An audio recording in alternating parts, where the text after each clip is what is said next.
Hey, how's it going, everyone? Just back in with another sequence of the end times videos, and this is in Luke chapter 12.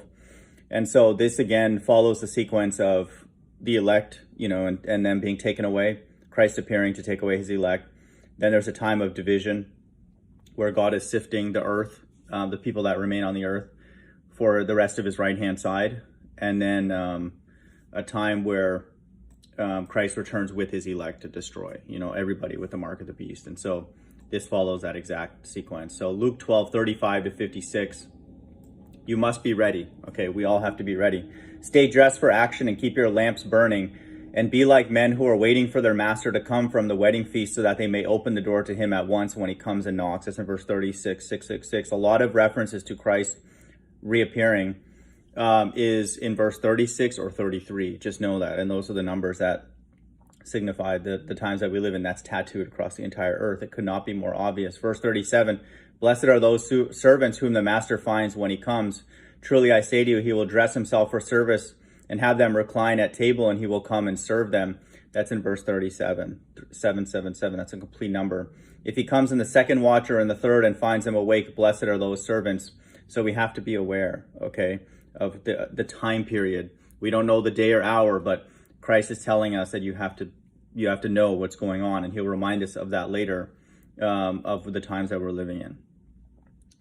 But know this, that if the master of the house had known at what hour the thief was coming, he would not have left his house to be broken into. You must be ready, for the Son of Man is coming at an hour you do not expect.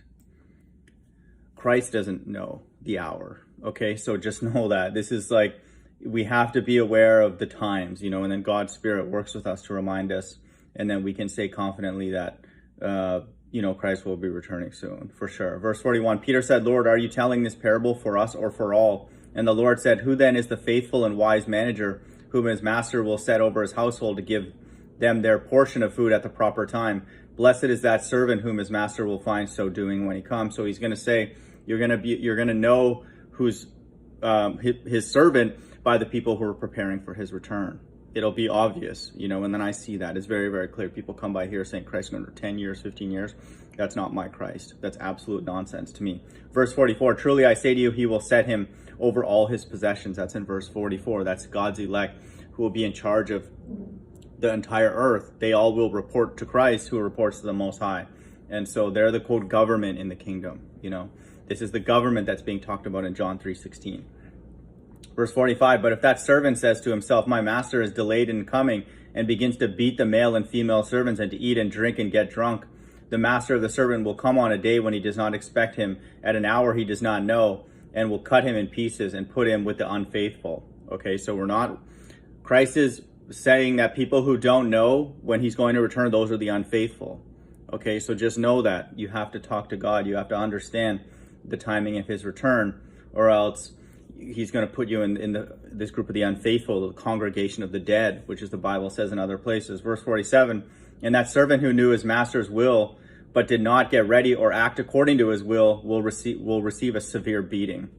Okay, this is serious stuff. It's not a joke. Verse 48, but the one who did not know and did what deserved a beating will receive a light beating.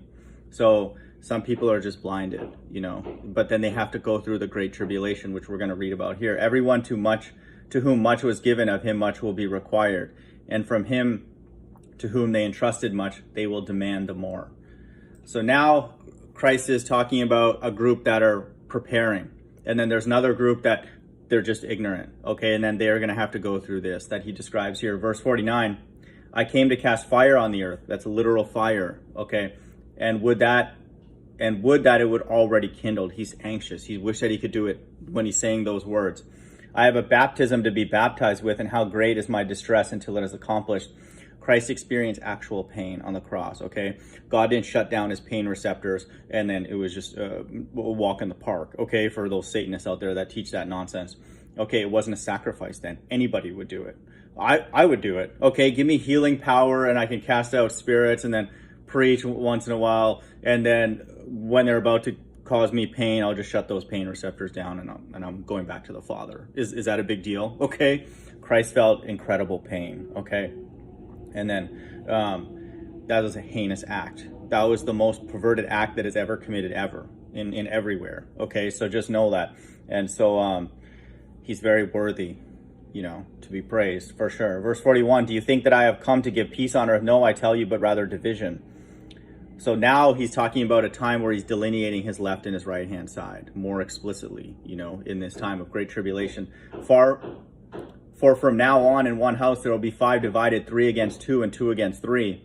They will be divided, father against son and son against father, mother against daughter and daughter against mother, mother-in-law against mother-in-law against her daughter-in-law, and daughter-in-law against mother-in-law. So this is the final separation, and there's no third option or fourth option. You one or the other, okay?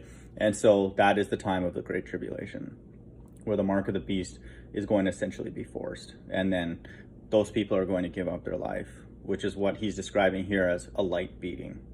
Verse 54, he also said to the crowds, when you see a cloud, okay, so now Christ will return with his elect and his angels. So now he's using coded language. He also said to the crowds, when you see a cloud rising in the west, you say at once a shower is coming. And so it happens. A cloud represents these so-called UFOs. And when you see the south wind blowing, you say there will be scorching heat. So now he's using language of a cloud and scorching heat. Okay, and this is the final judgment where God is going to destroy his left-hand side completely. And it happens.